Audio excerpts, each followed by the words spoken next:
종교개혁주일입니다. 오늘 종교개혁주일을 맞이하여 하나님께서 우리에게 주신 말씀은 고린도후서 13장 5절입니다.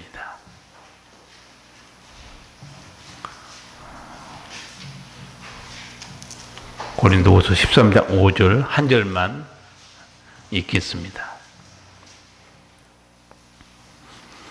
너희가 믿음에 있는가 너희 자신을 시험하고 너희 자신을 확증하라. 예수 그리스도께서 너희 안에 계신 줄을 너희가 스스로 알지 못하느냐? 그렇지 않으면 너희가 버리운 자니라. 아멘.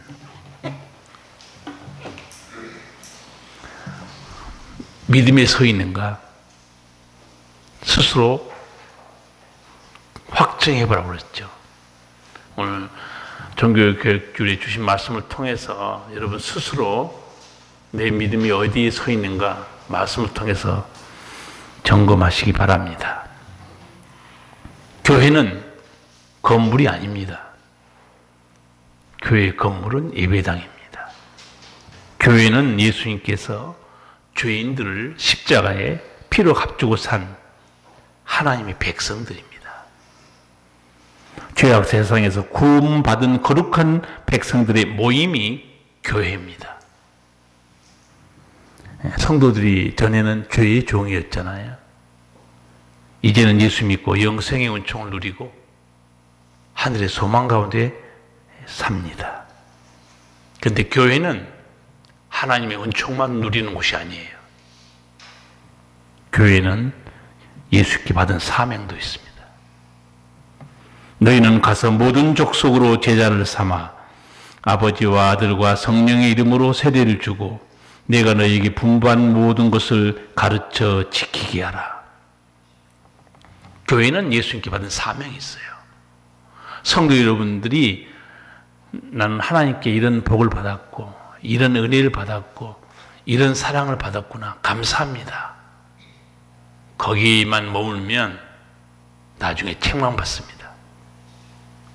받은 사명이 있어요. 은총과 사명은 같이 붙어 있습니다. 은총만 누리고 사명을 다하지 않으면 나중에 예수님께로부터 게으르고 악한 종으로 책망받을 수가 있습니다. 종교개혁자였고 성경학자이던 루터, 교회가 무엇인가? 교회는 적어도 7가지 표지가 있다고 그랬어요. 이 7가지 표지를 보면 이게 하나님의 거룩한 교회다 그렇게 알라고 그랬어요. 그 7가지 표지가 뭔가? 첫째, 하나님의 말씀이에요. 두 번째가 세례, 세 번째가 성찬, 네 번째가 천국 열쇠 직무, 다섯 번째가 예배, 여섯 번째는 주의 종을 세우는 공적 직무, 마지막 7번째가 십자가입니다. 그 중에 교회의 첫 번째 표지는 하나님의 말씀이라고 말합니다. 교회의 첫 번째 표지는 하나님의 말씀이다. 교회는 말씀이 있는 곳이다. 하나님의 말씀이 선포되는 곳에 교회가 있다. 그리고 이어서 이런 의미심장한 말을 합니다. 교회는 말씀의 피조물이다. 무슨 말인 것 같아요? 교회는 말씀의 피조물이다. 무슨 말인가? 말씀이 선포될 때 사람들이 회개하고 하나님께로 돌아오기 때문에 교회는 말씀의 피조물이라는 거예요. 교회는 하나님의 말씀을 세워주는 것. 루터는 교회를 말씀의 집이라고 그랬어요. 말씀이 있는 곳. 교회는 하나님의 말씀이 선포되는 곳이죠. 이 선포되어야 되는 것은 예수님께 받은 사명입니다. 내가 너에게 분부한 모든 것을 가르쳐 지키게 하라. 교회는 예수님의 말씀으로 생명을 살리는 곳입니다.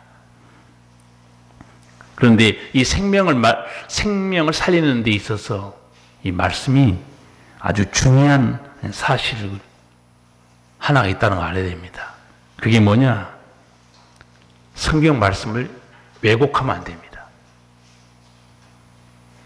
성경 말씀을 자기 멋대로 해석해도 안 돼요. 말씀을 빼거나 더해도 안 됩니다. 이건 대단히 중요한 사실이에요.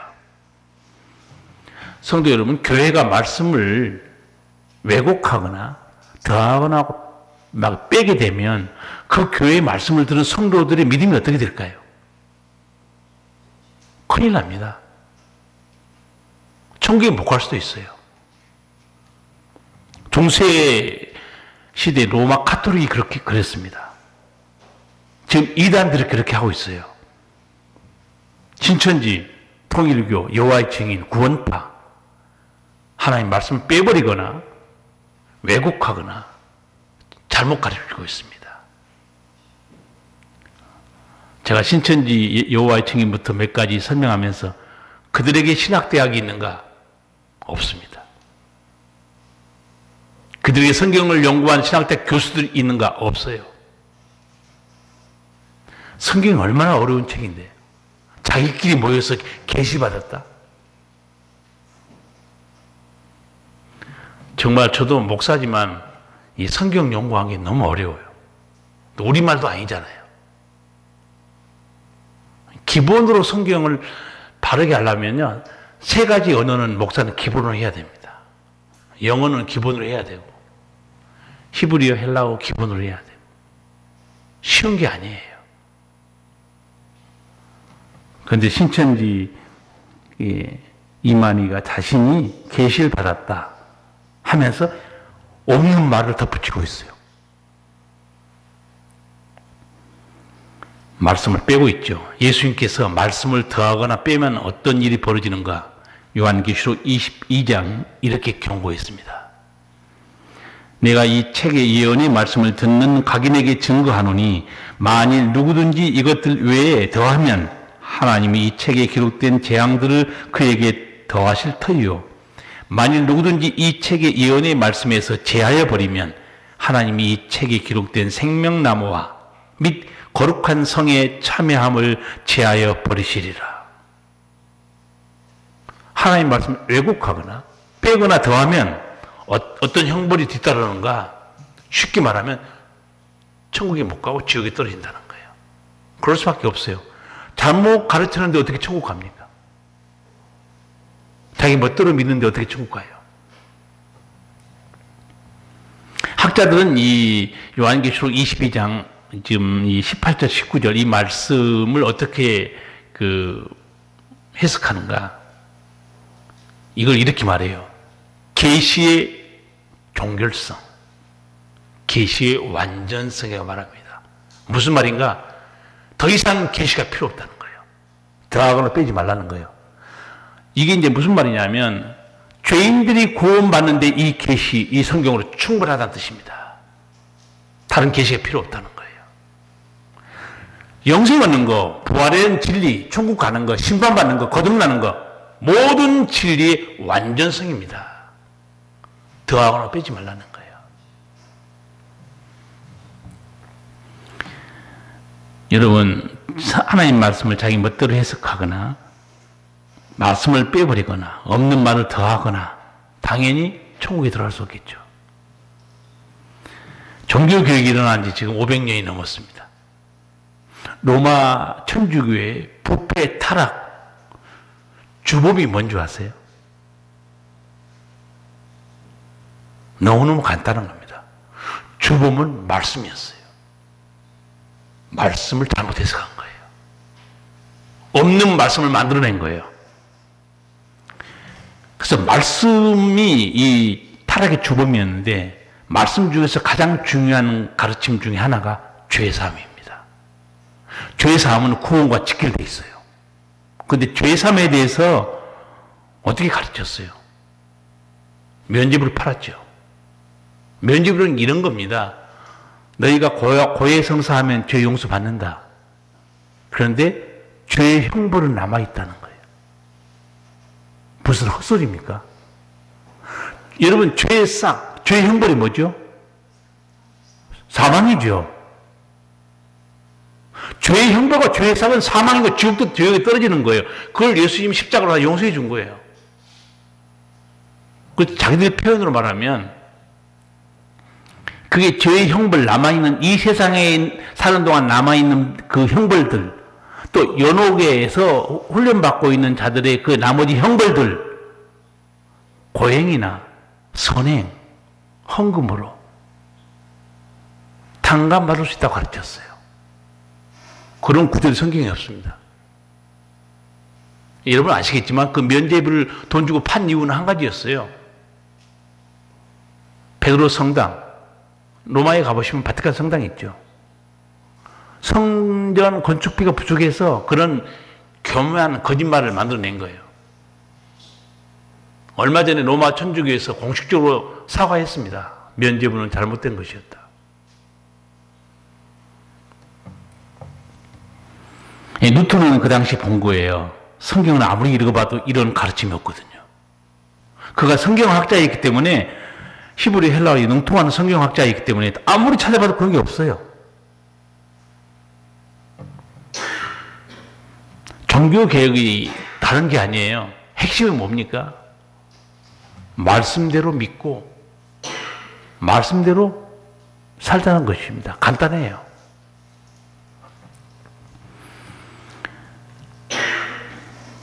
로마 천주교에서 제3에 대해서 그런 이상한 궤변을 늘어났는데, 그러면 성경이 말하는 죄사함의 진리는 뭘까요? 오늘 제가 딱 세 가지로 정리해 드리겠습니다. 성경의 죄사함의 진리는 뭔가? 첫 번째, 예수님 말씀입니다. 요한복음 8장 32절이에요. 진리를 알지니 진리가 너희를 자유케 하리라. 이게 왜 죄사함의 근본인가? 진리를 알지니, 진리가 예수님입니다. 자유케 한다. 어디서 자유케 해주는 거예요? 죄입니다. 죄에서 자유케 하는 유일한 길은 진리인데, 진리가 바로 나라고 그랬어요. 그게 바로 십자가입니다. 십자가만이 죄사함의 근원이에요. 세례 요한이 예수님을 소개하면서 뭐라고 그랬는가? 보라, 세상 죄를 지고 간 하나님의 어린 양이다. 예수님 세상 모든 죄를 지고 가요. 죄사함의 근원은 어디에 있는가? 예수님께 있습니다. 면죄부가 아니에요. 저도 불교의 책 많이 읽어봐요. 하엄경, 반야심경, 금강경, 죄사함의 교리 없습니다. 죄사함은 하나님이 주신 우리에게 생명을 다시 살게 하는 가장 중요한 말씀이에요. 죄사함의 은총은 면죄부 있는 게 아니고 예수님의 십자가에 있어요. 두 번째, 예수님의 제자인 사도 요한의 가르침이에요. 요한 1서 1장 9절입니다. 대단히 중요합니다. 어떻게 죄사함 받는가? 만일 우리가 우리 죄를 자백하면 저는 미쁘시고 의로우사 우리 죄를 사하시며 모든 불의에서 우리를 깨끗게 하실 것이요. 죄사함의 진리가 무엇인가? 만일 우리가 우리 죄를 자백하면, 자백이란 단어 속에 몇 가지가 들어있습니다. 대단히 중요한 말이 몇 가지 들어있어요. 우리가 자기 입으로 불었다, 그게 자백 같죠? 이 자백 속에 몇 가지가 들어있는데, 첫 번째, 인정이 들어있습니다. 죄에 대해서 자기 인정하는 거예요. 예, 주님, 맞습니다. 인정하는 거예요. 여러분, 전도해 보시면 우리가 죄인이라고 하면 절대 인정하지 않습니다. 자백 속에는 죄에 대한 인정이 들어있고, 두 번째, 인정하면서 그 다음에 고백이에요. 그 다음에 행동으로 일어난 것이 회개입니다. 그러니까 죄사함의 은총은 어디서 오는가? 죄를 인정하고, 제가 인정해야 됩니다. 자백하고, 고백하고, 그 다음에 회개하는 거예요. 회개는 마음속에 일어나는 것만 아니라고 그랬어요. 회개가 행동으로 가지 않으면 회개가 아니라고 그랬습니다. 성도들 중에 이런 사람 많아요. 아, 내가 그렇게 하면 안 되는데 뉘우쳐요. 후회합니다. 회개 아니에요. 회개는 뉘우치고 후회하고 자책하고 그 자리에 머무르고 있는 게 아니에요. 회개는 돌이켜서 오는 거예요, 하나님께로. 그래서 이 후회와 회개의 두 가지 차이를 잘 보여주는 말씀이 탕자의 비유입니다. 탕자 보세요. 탕자가 아버지 집을 떠나서 객지에 나가서 돈 떨어져서 고생하고 굶어 죽게 생기니까 자책합니다. 후회해요. 내가 왜 아버지 집을 떠나왔던 거. 우리 집에는 일꾼들이 그렇게 배불리 먹고 살는데 내가 진짜 미쳤어. 이게 바로 자책과 후회입니다. 그게 회개 아니에요. 근데 탕자가 거기서 결심합니다. 내가 하늘과 아버지께 죄를 지었으니 아버지께 돌아가야지. 돌아옵니다. 그게 회개예요. 돌아와야 돼요. 성도들 중에 예수 믿어도 회개를 잘 못하는 사람이 있어요. 머릿속으로만 생각하고요. 마음으로 자책하고 가슴 아프게 생각하고 후회합니다. 행동에 변화가 없어요. 회개 아니에요. 아, 내가 교회 다니는데 이러면 안 되지, 이러면 안 되지 하면서 계속 같은 죄를 범하고 있어요.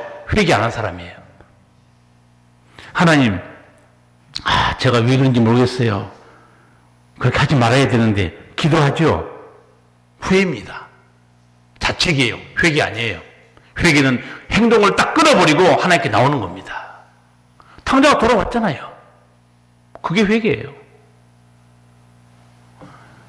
여러분, 죄사함의 진리는 뭐냐? 사도 요한, 예수님의 제자가 가르쳐주는 말씀은 하나님은 자백하는 자, 고백하고 인정하고 돌이켜서 오는 사람, 죄를 다 깨끗하게 용서해 주신다는 거예요. 이게 죄사함의 진리입니다. 면죄부가 죄를 용서해 준 거 아니에요. 세 번째, 예수님의 제자 베드로. 사도행전 2장 38절입니다. 베드로가 가로되 너희가 회개하여 각각 예수 그리스도 이름으로 세례를 받고 죄사함을 얻으라. 그리하면 성령을 선물로 받으리니. 사도 요한의 가르침과 비슷합니다. 회개해서 세례 받고 죄사함 받으라는 거예요.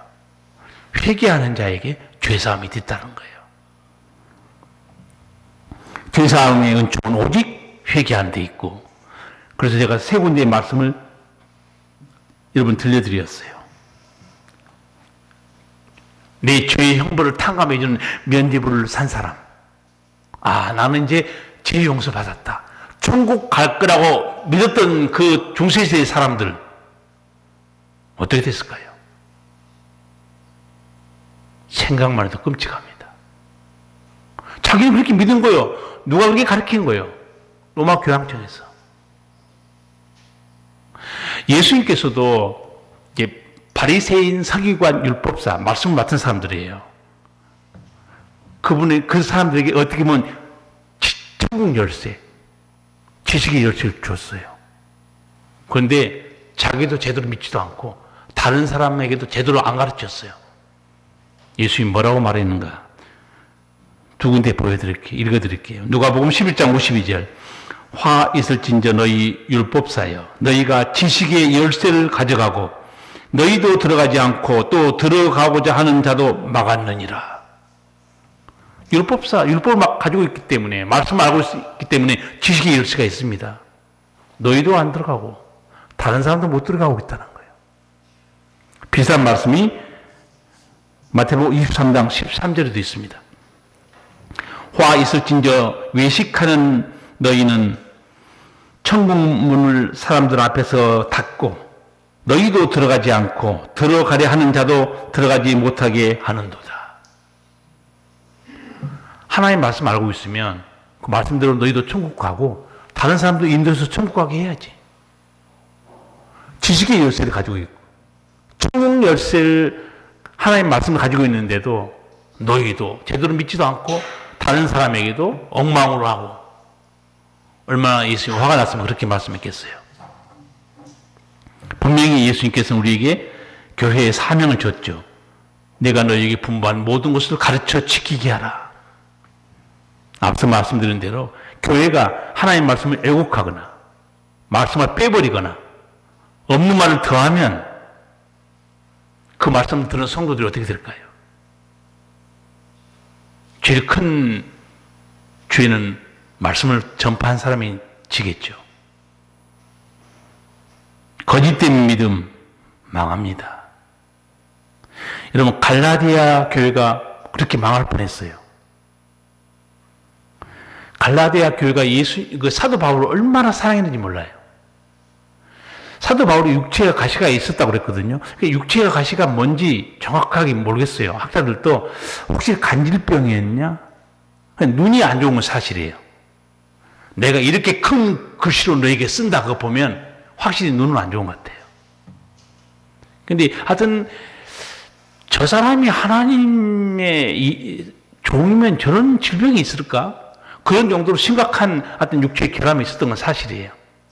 그런데도 갈라디아 교인들이 얼마나 사도 바울을 사랑하고 존경했냐면 이렇게 말해요. 너희는 할 수만 있으면 너희 눈이라도 빼서 내게 줄 만큼 사랑했다는 거예요. 원래 너무 사랑 많이 받고 신세 많이 지면요 순수를 못해요. 그게 제가 농담으로 그런 얘기예요.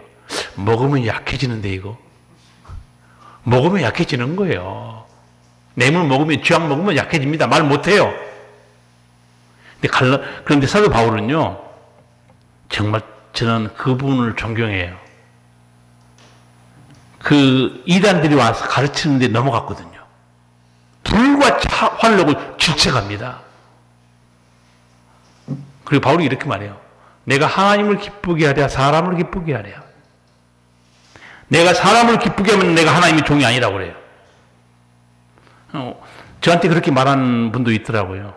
목사님, 너는 시골에 와서 사람 눈치 안 보고 하나님 말씀 바로 선포하는 그런 교회를 자기는 기도하고 찾고 있었다는 거예요.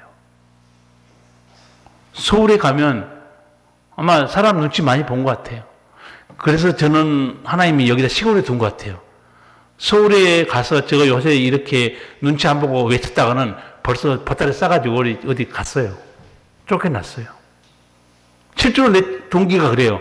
형처럼 설교하면 형 서울에서 쫓겨나. 여러분이 저를 쫓겨내지 않은 거 보니까 여러분 수가 높아요. 아, 우리 목사님은 말씀만 선포하는구나. 그리고 여담이지만 제가 말씀 증거하고 나서 사람들이 상처받거나 삐진 사람도 있어요. 분별력이 없는 사람이에요. 상처 준 분이 성령일까요? 목사일까요? 찔림을 주는 분이 목사일까요? 성령일까요? 찔림을 주는 말씀이 목사의 말일까요? 하나님의 말씀일까요? 여러분은 다 지각이 있어서 이제 실족하지 않지만 잘 들어야 됩니다. 오늘도 그냥 본 말씀에서 너희가 믿음에 서 있는가 시험해 보라고 그랬어요. 여러분 검증해 봐야 됩니다. 갈라디아 교회가 잘못된 진리를 받아들였죠. 그게 뭐였냐면 예수 믿어도 할례 받아야 된다고 그랬어요. 구약을 들이댄 거예요. 아브라함에게 뭐라고 말씀했느냐? 할례 받아야 내 백성이라고 했지 않느냐? 그러니까 갈라디아 성도들이 헷갈려가지고 야 그러면 예수 믿어도 할례 받은 거 아니야? 그럼 율법을 지켜야 한다는 거예요. 갈라디아 3장 보면요 얼마나 질책하는지 이렇게 말합니다. 어리석도다 갈라디아 사람들아, 예수 그리스도께서 십자가에 못 박히신 것이 너희 눈앞에 밝히 보이거늘 누가 너희를 꾀더냐?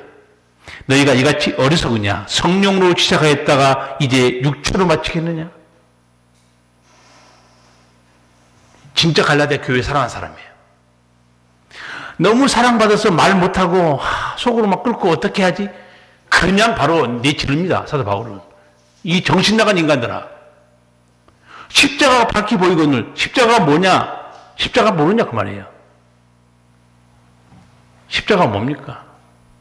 우리에게 죄사함을 주는 거고 그 제3은 예수를 믿음으로 성령의 역사로 구원받은 거 아니에요? 그런데 무슨 할례 받아야 구원받는다?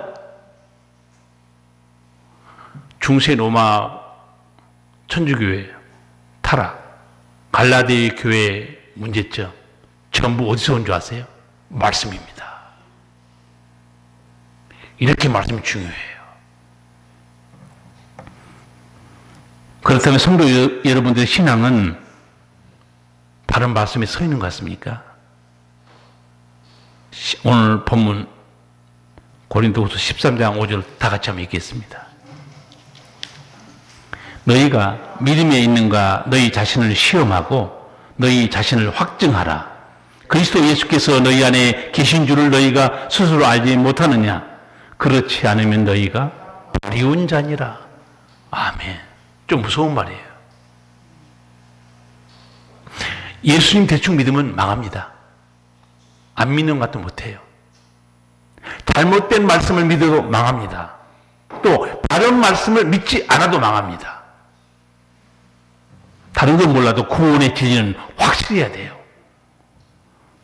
여러분 구원의 말씀에 대해서 확실한 말씀도 가지고 있습니까? 오늘 나는 내 믿음이 확실한가 점검해보라고 그랬죠. 구원의 진리에 대한 말씀 몇 가지만 말씀드릴게요. 성경에 구원은 이렇게 말하고 있구나. 아까 제가 죄사함에 대해서 한 세 군데 말씀 드렸습니다. 자, 구원의 진리에 대해서 한 세 군데 말씀드릴게요. 첫째, 영생과 구원의 진리는 오직 성경뿐입니다. 디모데후서 3장 15절이에요. 성경은 너희로 하여금 그리스도 예수 안에 있는 믿음으로 말미암아 구원에 이르는 지혜가 있게 하느니라. 아멘. 오직 성경에만 구원에 이르는 지혜가 있다는 거예요. 그래서 구원의 진리 그러면 여러분이 명심해 드릴 게 디모데후서 3장 15절. 두 번째, 영생과 구원의 길은 인간의 선행이나 공로가 아니에요. 오직 믿음뿐입니다. 에베소서 2장 8절 9절입니다. 너희가 그 은혜를 인하여 믿음으로 말미암아 구원을 얻었나니 이것이 너희에게서 난 것이 아니요 하나님의 선물이라. 행위에서 난 것이 아니니 이는 누구든지 자랑치 못하게 함이니라. 아멘. 구원은 오직 은혜로, 오직 믿음으로, 그 하나님의 은혜로 믿음으로 말미암아 구원받았다는 거예요. 오직 성경에 구원의 진리가 있다. 그래서 종교개혁자들이 외친 세 가지 모토 유명합니다. 아마 기억하실 거예요, 여러분도. 세 가지. 루터나 칼빈이 라틴어로 이렇게 말했습니다. 솔라 피데. 피데는 솔라 피데는 only faith. 오직 믿음으로입니다. 두 번째, 오직 은혜로. 솔라 그라치아. 오직 은혜로. 세 번째, 오직 성경으로. 솔라 스크립투라. 지금 제가 여러분에게 말씀드린 게 딱 그거죠. 오직 성경으로. 디모데후서 3장 15절이에요. 오직 은혜와 오직 믿음으로. 에베소서 2장 8, 9절입니다. 또한 여러분 다들 암송하고 계시지만 오직 믿음으로 그 유명한 요한복음 3장 16절이에요. 저를 믿는 자마다 멸망치 않고 영생을 얻는다는 거예요. 구원에 대한 진리 제가 세 군데 짚어드렸습니다. 메모하시고 제대로 하시고 또 다른 사람도 가르쳐야 됩니다. 이렇게 하나님의 자녀로 거듭나면 하나님께서 구원받은 보증수표를 하나 줍니다. 너는 이제 구원받았어. 보증수표가 뭘까요? 보증수표 받으면 내가 구원받았네. 확인되는 게 보증수표죠. 하나님이 너는 구원받았어 하고 우리에게 주신 보증수표가 뭔가? 성령입니다. 고린도 후서 1장 22절. 하나님께서는 또한 우리를 자기의 것이라는 표로 인을 치시고 그 보증으로 우리 마음에 성령을 주셨습니다. 아멘. 우리가 불안하고 두려울까 봐가지고 의심이 생길까 봐서 성령을 딱 부어줍니다. 보증수표예요. 성령 받은 사람은 구원받은 사람이에요. 그럼 또다시 질문이 생깁니다. 목사님, 제가 성령 받았을까요? 한때 성령이 운동한 사람, 봉사들이 신비체험, 은사체험, 온갖 막 여러 가지 체험을 강조하니까 그렇게 해야만이 성령 받은 건가? 헷갈릴 때도 있었어요. 저도 그랬기 때문에. 내가 성령 받았는지 안 받았는지 너무너무 명확하게 확인할 수 있는 성경 구절 두 군데만 알려드릴게요. 한 군데는 고린도전서 12장 3절이에요. 어떤 말씀이 있느냐? 성령이 아니고서는 예수님을 주라고 시인할 수 없다는 거예요. 확인 들어갑니다. 입술이 아니고 예수님이 내 생명의 주인이요, 내 생명을 창조했고 내 생명을 구원하시고 내 생명을 심판하시고 내 모든 소유 다 주님의 것입니다. 고백하십니까? 고백 안 되신 분은 성령 역사 없는 사람이에요. 고백되신 분은 성령 받은 사람이에요. 바울이 명확히 말합니다. 성령이 아니고서는 예수님을 주라고 고백 못한다는 거예요. 두 번째, 아주 쉽게 내가 성령 받은 거 확인하는 거, 요한복음 16장 7절 8절 예수님이 보혜사 성령에 대해서 말하면서 성령이 오게 되면 죄가 무엇인지 의가 무엇인지 심판이 무엇인지 깨닫게 해준다는 거예요. 그럼 한 가지만 점검하면 돼요. 내가 교회 다니면서 성경 읽거나 기도하고 말씀 들으면서 아멘, 주님 내가 죄인입니다, 고백이 되잖아요. 성령 받은 사람이에요. 성령이 아니고서는 절대 죄를 못 깨닫습니다. 절대 예수님이 구세해 준 걸 알지 못합니다. 여러분 이제 오늘 확인 들어가면 돼요. 그럼 나는 내가 예수 믿고 회개하고 사는데 나는 성령 받았구나. 예수님 나의 주님. 죄가 무엇인지 진리가 무엇인지 깨닫게 해준 성령, 내가 시간 은혜 받고 눈물 흘리고 아멘. 성령 받은 거예요.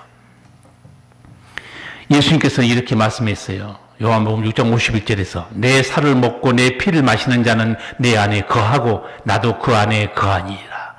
예수님의 살과 피를 사람이 못 먹어요.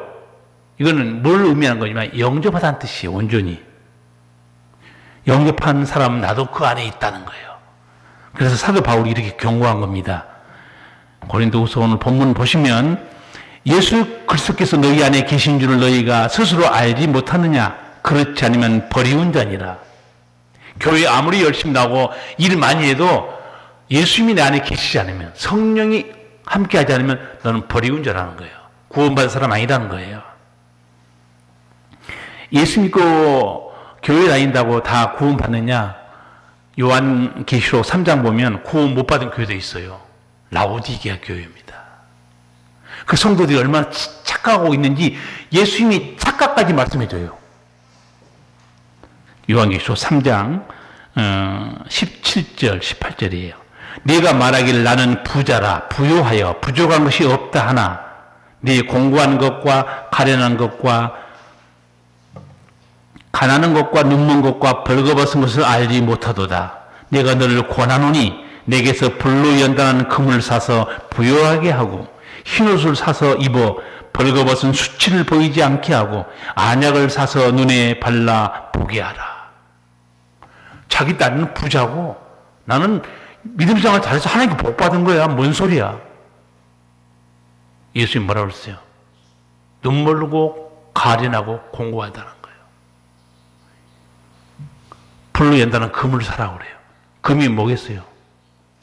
금과 같은 믿음입니다. 믿음이 없어요. 흰옷을 사라고 그랬죠. 흰옷이 뭡니까? 누구에게 주는 거예요? 세마포. 죄사함 받는 사람에게. 그 교회 성도들 죄사함도 못 받고 있어요. 얼마나 황당한 일입니까 이게. 그러니까 예수님께서 안약을 사서 발라서 봐라.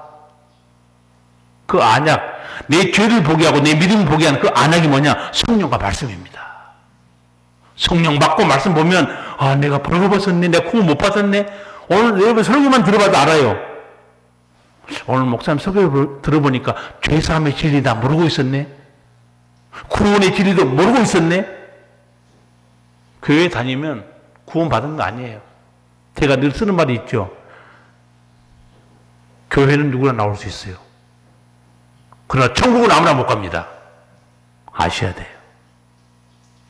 예배당에 누구나 나올 수 있죠. 천국은 아무나 가는 거 아니에요.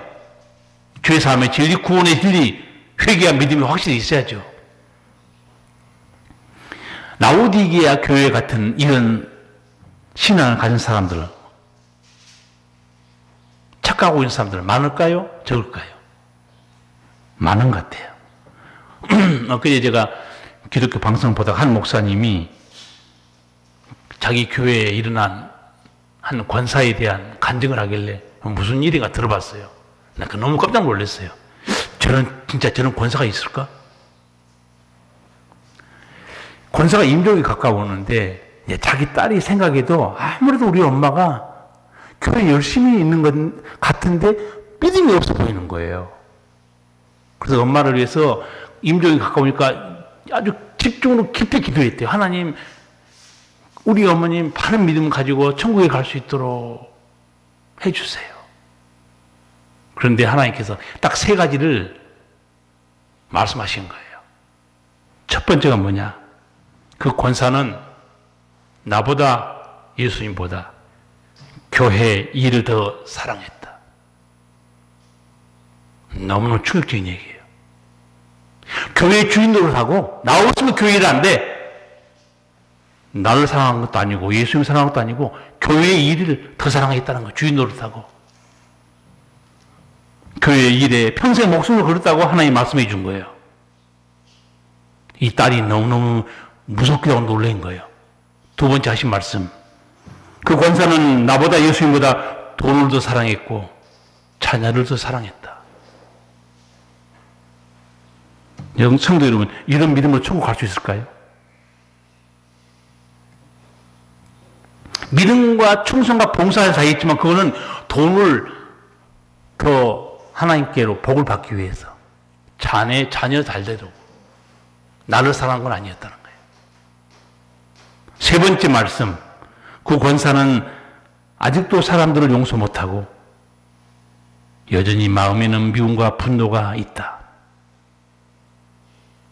여러분, 용서에 대한 말씀, 예수님이 주기도문 끝나고 바로 말씀한 마태복음 6장 15절에 있습니다. 너희가 사람의 과실을 용서하지 아니하면 너희 아버지께서도 너희 과실을 용서하지 아니하시리라. 너무 무서운 말씀 아닙니까? 너희가 사람들 용서 안 하면 나도 너희 용서 안 해주겠다는 거예요. 용서 못 받으면 천국 못 갑니다.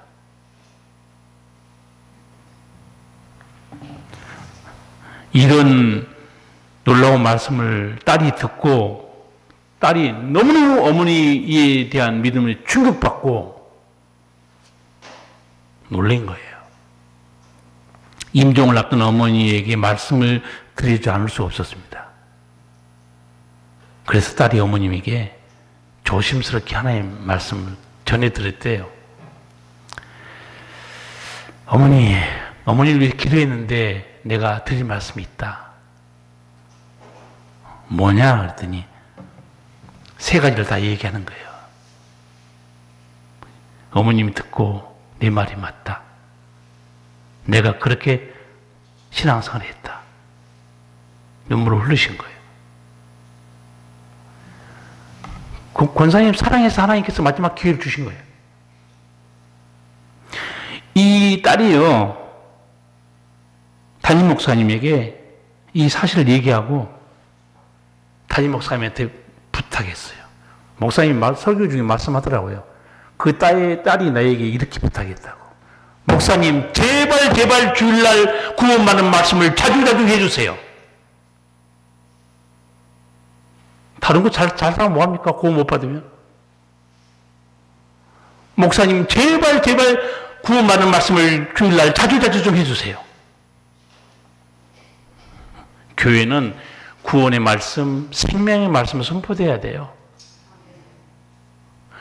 복 받는 말씀 잘 되는 거 성경에도 많이 있어요. 근데 나는 이 권사님이 어떻게, 예수님보다 하나님보다 교회를 더 사랑한다? 어떤 무슨 이런 믿음이 됐을까? 그 권사는 나보다 예수님보다 돈과 자녀를 더 사랑하고 있다. 이 권사가 이런 믿음으로 천국 갈 수 있을까요? 여러분, 성도에게는 다른 어떤 것보다 구원의 말씀이 중요합니다. 구원의 진리가 중요해요. 제가 오래전에 이렇게 말씀드린 기억이 나요.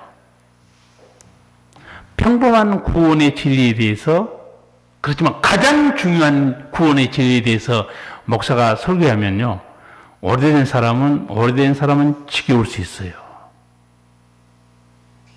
그러나 복음을 처음 들은 사람은 자기를 살리는 생명의 말씀입니다. 생명의 말씀이에요. 저는 박재란 그 가수가 부른 노래 여러 가지 좋아해요. 근데 그분이 권사가 됐는데 나중에 뉴욕에 가서 살다가 죽게 생겼는데 어떻게 뉴욕에 있는 방송을 한인 방송 들었어요. 천지창조 말씀을 자기는 들었다고 하더라고요. 사람도 하나님이 창조하고 그 순간에 자기가 하나님께서 사람을 창조했으면 하나님이 사람을 고칠 수도 있고 살릴 수도 있고 회복시킬 수도 있겠구나, 그런 믿음이 들어왔대요. 여러분, 제가 천지창조 설교하면요, 그거 아는 설교. 죽어가는 사람은 살리는 설교입니다. 자기 멋대로 해석할 필요 없어요. 하나님은 누군가 들어야 되고 살아야 되면 하나님은 그 말씀을 듣게 해줍니다. 영혼이 살아나잖아요. 자기는 구원 받았으니까 당연하고 지겨울 수 있지만 지금 생명을 잃은 사람에게는 그 말씀은 자기를 살리는 말씀이에요. 그래서 교회에서 선포되는 말씀에 대해서 성도들이 이러쿵저러쿵 할 필요가 없다 하는 생각이 들었어요. 왜? 그 말씀을 통해서 그 시간마다 하나님이 어떤 영혼을 살리고 치유하는지 하나님만이 알고 계세요. 지난주에 하나님의 사람으로 변화된 톨스토이 신앙에 대해서 잠깐 말씀드린 적이 있어요. 정말 톨스토이는 하나님 믿고 나서 자기가 받은 은사가 글이잖아요. 하여튼 글을 통해서 그 세계적인 작품을 통해서 복음을 어마어마하게 전하고 있어요. 어떻게 살 것인가, 그 책에서도 이런 말이에요. 대부분 사람들은 하나님의 가르침을 귀담아 듣지 않고 하나님을 숭배할 뿐이다. 숭배하는 것보다 가르침을 귀담아 듣는 것이 100번 낫다요. 왜 이런 말을 했을까요? 왜 하나님을 숭배한 줄 아세요? 가르침에 관심이 없어도 복 받으려고, 잘 되려고. 사람들은 하나님을 숭배할 뿐이라는 거예요. 가르침을 귀담아 듣지 않는다는 거예요. 왜 하나님의 가르침을 귀담아 들어야 되는가? 그래야 바른 구원, 바른 진리, 바른 영생으로 갑니다. 귀담아 듣지 않고. 아까 하나님께서 권사에게 했던 말씀, 그 권사는 나보다 예수보다 교회 일을 더 사랑했다. 그 권사는 나보다 예수보다 돈을 더 사랑했고 자녀를 더 사랑했다. 이런 믿음 어떤 믿음일까요? 교회 열심히 나오고 그렇게 일 많이 하는데 이런 믿음은요, 제가 보기에는 하나님 말씀에 무지한 신앙이든가 아니면 말씀에 관심이 없는 사람이에요. 자기 멋대로 믿는 사람이에요. 자기 멋대로 믿는 게 얼마나 위험한지 예수님이 천국 문은 딱 닫긴 후에 문 두드리는 사람들에게 하신 말씀 들어 말해요. 천국 문이 딱 닫혔어요. 못 들어간 거예요. 열어주소서, 열어주소서. 그때 예수님이 뭐라고 그랬는가? 난 너희 모른다고 그랬어요. 불법을 행한 자로 떠나가라고 그랬어요. 아니, 주님은 우리를 모르시다니요. 주님은 우리와 함께 식사하지 않았습니까? 주님은 길거리에서 우리를 가르치지 않았습니까? 왜 우리를 모른다고 그러세요? 열어주소서. 불법을 행하는 자들아 떠나가라고 그래요. 불법이 뭡니까? 말씀대로 안 믿은 겁니다. 말씀대로 안 믿고 자기 멋대로 믿은 거예요. 이 권사 보세요. 하나님을 사랑하라고 그랬지 돈으로 사랑하고 그랬습니까? 하나님을 사랑하라고 그랬지 누가 자녀를 사랑하라고 그랬어요? 하나님보다 더. 누가 재물을 더 사랑하라고 그랬습니까? 누가 교회 이익을 사랑하라고 그랬어요? 하나님을 사랑하라고 그랬지. 오늘 종교개혁 주일에 우리에게 주신 말씀을 기억할 필요 있어요. 너희가 믿음에 있는가? 너희 자신을 시험하고 너희 자신을 확증하라. 나는 확실한 구원의 진리를 알고 있는가? 죄사함의 진리를 알고 있는가? 영생과 거듭남의 말씀을 알고 있는가? 그리고 이 말씀을 그대로 믿고 순종하고 있는가? 점검해 보라는 거예요. 여러분, 오늘 이 귀한 말씀을 통해서 여러분이 새롭게 되시고 진리 가운데 행하시고 두려움이 없는 하나님이 기뻐하는 믿음으로 승리하기 바랍니다. 기도하시겠습니다. 사랑하신 우리 주님, 말씀 때문에 살고 잘못된 말씀 때문에 망하기도 합니다. 오늘 우리에게 말씀을 주셨습니다. 너희가 믿음에 있는가? 너희 자신을 시험하고 너희 자신을 확증하라. 아버지여, 죄사함의 말씀들, 구원의 진리들, 그 말씀과 함께 순종하고 승리하면서 하나님이 기쁨이 되고 하나님께 영광이 되고 실족하지 않은 믿음의 승리자들 되게 하여 주시옵소서. 예수님 이름으로 기도하옵나이다. 아멘.